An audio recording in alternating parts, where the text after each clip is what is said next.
Miss Sparkle, and I'm reading The Enchanted Wood by Enid Blyton, and this is chapter 21. Silkie's clock is very clever. Joe sat hunched up near Moonface, Silkie, Bessie and Fanny talking together. The white goat sat on Bessie's knee and slept. The 7 hens tried to scratch the hard floor and clucked softly. "Where's my clock?" said Silkie suddenly. Everyone looked around the room for it, but it wasn't there. "It must have been left behind in the classroom," said Joe. "Never mind, Silkie, you may get it back if we can get out of here in 3 hours' time." "I hope so," said Silkie. "It was a nice clock and I liked it having feet to walk about on." "It's lucky it's not locked up like us," said Joe gloomily. "If there was a window in this silly round room, we might break it and escape through that, but there isn't even a small window." "And there isn't a fireplace either," said Moonface.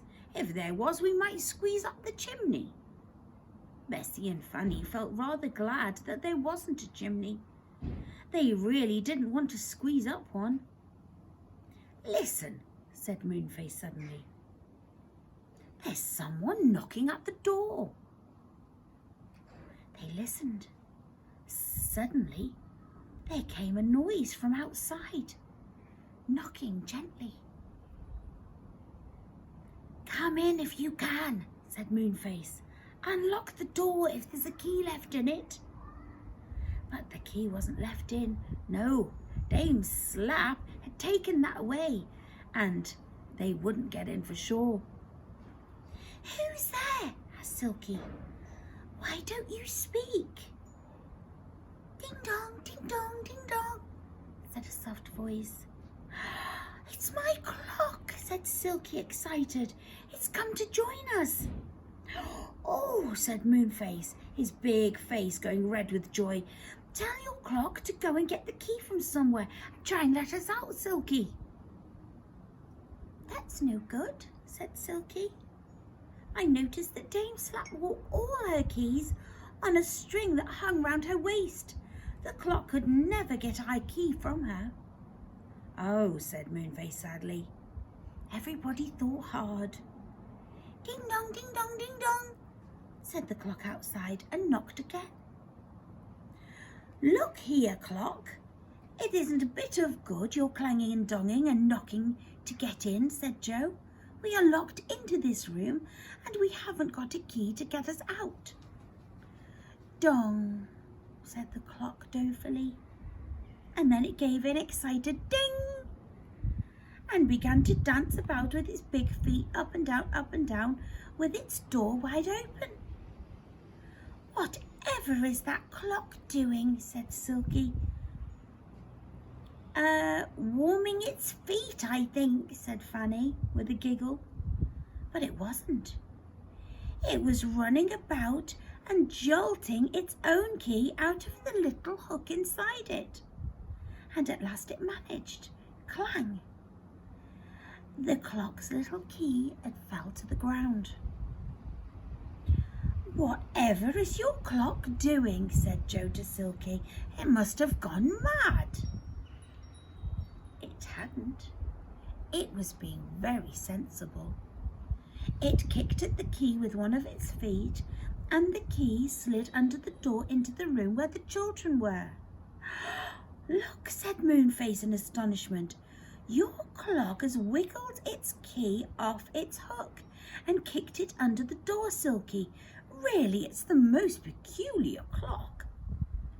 Joe snatched up the key. "It might fit the door," he said. He tried it in the lock. It almost turned, but not quite. He was dreadfully disappointed, but Moonface grinned. He took the key and rubbed it with a little magic powder that he kept in a box in his pocket. "Now try it," he said. So Joe slipped it into the lock once more, and it turned right round and unlocked the door. How excited everyone was! They crowded quietly out the room, Joe taking the clock's key with them. Silkie gave the clock a hug and said, "Ding dong," quite loudly with joy. "Shh," said Silkie, "don't make a sound." "We'll try and find our aeroplane," said Joe. "Let's try and get out of the door into the garden. We shall soon find it then." They snaked down the long passage. But just as they got to the end, who should they see coming round the corner but old Dame Slap herself. "Quick, hide behind these curtains," said Joe. They slipped behind them, but Dame Slap had heard something, and she came right up to the curtains. She was just about to pull them apart when Silkie's clock walked out, shouting "Ding dong," in her ear and trod on her toes. Dame Slap gave a shout of rage and slapped the clock hard. It ran away down the passage with Dame Slap after it. "Oh, good old clock," said Silkie joyfully. "It just walked out and ding-donged in time. Another minute and we would have all been found." "Come on," said Moonface, peeping out the curtains. "We'd better do our best to get into the garden now, whilst the old dame is out the way." They tiptoed down the long room and came to a door leading into the garden. Just as Joe was going to open it, he pushed past them all quickly, and he pushed them back into the room. "Dame Slap is coming in here," he whispered. "Quick, hide behind the furniture." So, as quick as lightning, everyone crouched behind sofas and chairs while Dame Slap opened the door and came in grumbling. "Wait till I get that clock. Just wait till I get it." And at that very moment, the clock came running in with his big flat feet and ding-donged very cheekily at her. Dame Slap picked up her skirt and tore along the long room and up the passage, running after it. The children and Moonface and Silkie and hens and goats rushed into the garden through the door and crowded out into the garden. "Find the aeroplane quick," said Joe. They ran down the path and looked for the shining aeroplane. "There it is," said Moonface, pointing to the aeroplane lying on the smooth grass. They all ran up to it and squeezed in. "I don't like leaving my clock behind," said Silkie. "It has been so clever. I wonder where it is now." "Look, there it is, and old Dame Slap's after it," cried Joe. Sure enough, they saw the clock come waddling out from behind a bush, striking hard, and Dame Slap was after it, panting and very red in the face. The clock dodged neatly round a bush. Dame Slap tripped over a stone and fell down. The clock shot away towards the aeroplane, and Silkie helped it in.